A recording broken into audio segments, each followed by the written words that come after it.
It's adorable you thought your little sketches were the foundation, but a blueprint isn't the skyscraper, is it?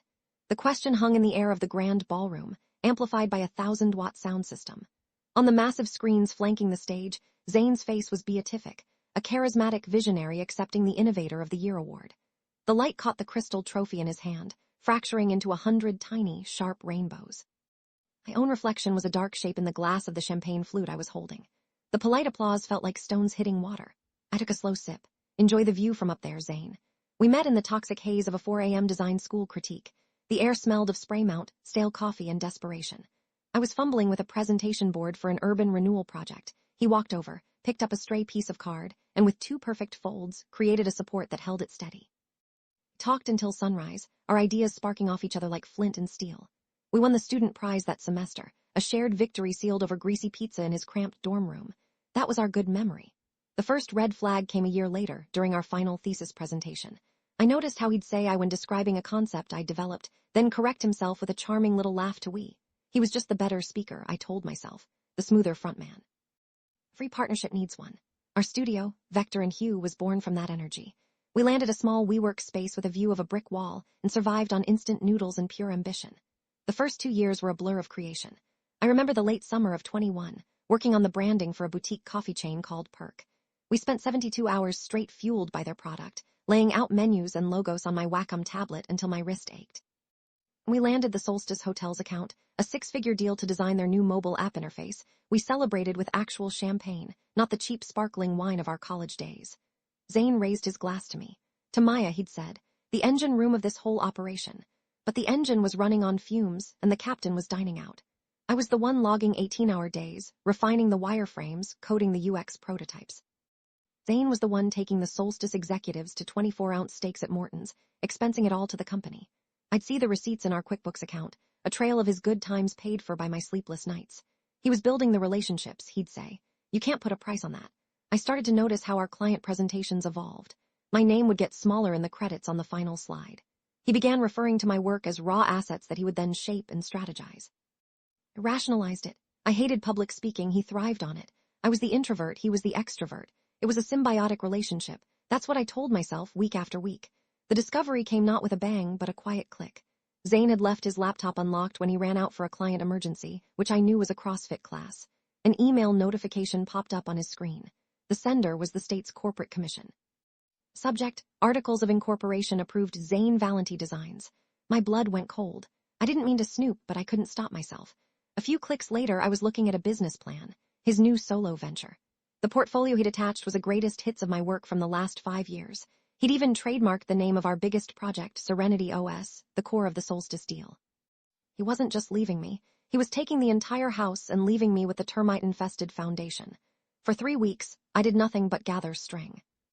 I became an archaeologist of our own digital life, digging through server logs, cross-referencing file creation dates in Adobe Cloud, and combing through every line of our financial records. The theft was breathtaking in its scope. He hadn't just stolen credit. He'd been siphoning small amounts, just under $5,000 a pop, into a personal account for months. A down payment, I realized, for his new life. The breaking point was that awards gala. He'd insisted we both go, saying it was a celebration for Vector and Hue. I stood near the back with a few industry acquaintances while he accepted the award, an award I knew we were nominated for because of the Solstice project. My project. He stood on that stage and delivered his masterpiece of a monologue. She has a good eye, a wonderful starting point for a junior designer, he told the crowd of our peers, our clients, our world. But it takes a true visionary to build an empire from a single brick. I'm grateful for her small part in my big journey. The world dissolved into a silent, slow-motion film. The clinking of glasses, the murmur of the crowd, it all faded. There was only his smiling, magnanimous face on the giant screens. And in that frozen moment, the plan began to build itself in my mind, piece by cold, logical piece. He was so arrogant, so sure of his narrative that he even included a process slide in his acceptance speech. It showed a whiteboard covered in my initial sketches for Serenity OS. And there, in the bottom right corner, a detail he'd never noticed. A small, yellow post-it note, stuck to the board. On it, in my unmistakable cursive, was a single word and a date, from 2 years before we'd even founded our company. My first call was to Yara, a forensic accountant a friend had recommended. Her voice was calm, methodical, and the most reassuring sound I'd heard in months. My second was to Vincent, a patent attorney who specialized in intellectual property theft. Retainer fees liquidated most of my personal savings, a sum that made me physically nauseous. For the next 6 weeks, my life split in two. By day, I was the quiet, wounded partner at Vector and Hugh, helping Zane wind down the business. By night, I was a general, assembling an army of evidence with Yara and Vincent. We nearly got caught once. I was meeting Yara at a cafe 20 miles from our office, a stack of bank statements between us, when Zane walked in. He was meeting a friend. My heart stopped. I slid the documents under the table with my foot as he came over to say a condescending hello, asking if I was doing okay. I smiled and said I was taking it one day at a time. He patted my shoulder and left. My hands were shaking for an hour. The evidence we compiled was irrefutable. Had 142 separate instances of fund transfers from our joint business account to his secret one, totaling $88,400. We had the original Adobe Illustrator files for every major project, with metadata proving they were created on my machine, often months before Zane ever presented them.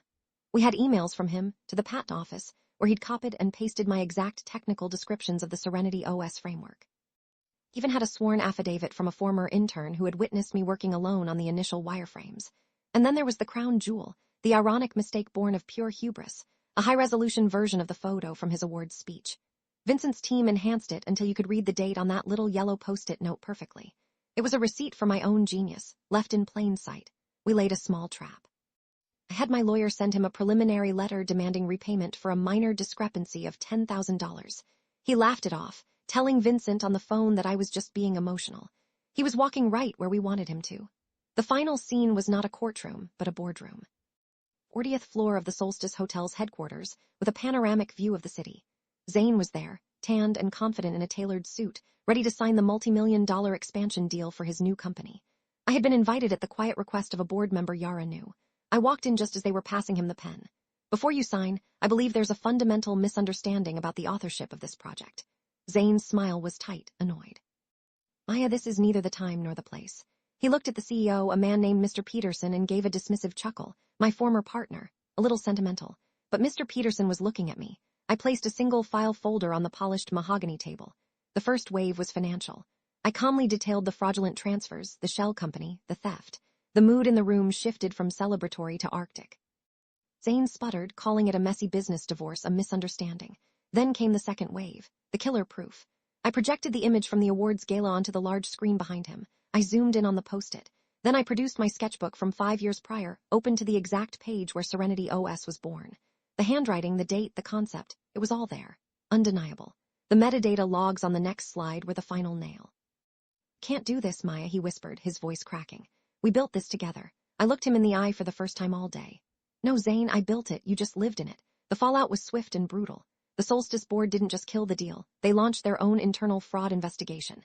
Industry blogs, the same ones that had praised him a month earlier, now ran headlines with words like fraud and stolen IP. Our mutual friends went silent. I ignored 47 frantic calls from him in 24 hours. In the end, there was no dramatic trial. Faced with a mountain of evidence, he agreed to a settlement. His new company was dissolved. He signed over the complete intellectual property rights to me and paid back every cent he stole, plus legal fees, a final check for $147,500. Vector and Hugh was officially dead. 6 months later, I was buying art supplies. As I stood in line, I saw him. He was working the register, wearing a red apron with the store's logo on it. His confident posture was gone, replaced by a weary slump. I was ringing up a set of Copic markers for the customer in front of me, the exact same brand and color palette I used for the original Perk coffee branding. He didn't see me. I turned and walked out, leaving my items on a shelf. My new studio is a small, bright room in my apartment that overlooks a park. I have fewer clients, but they are ones I believe in. The work is mine, from the first sketch to the final invoice. It's quiet and the profit margins are smaller, but the piece is immeasurable. Zane once said a blueprint isn't the skyscraper. He was right. It's the soul. And he learned the hard way you can't build anything that lasts on a stolen one. The silence in my new studio is the loudest, most beautiful sound I've ever known.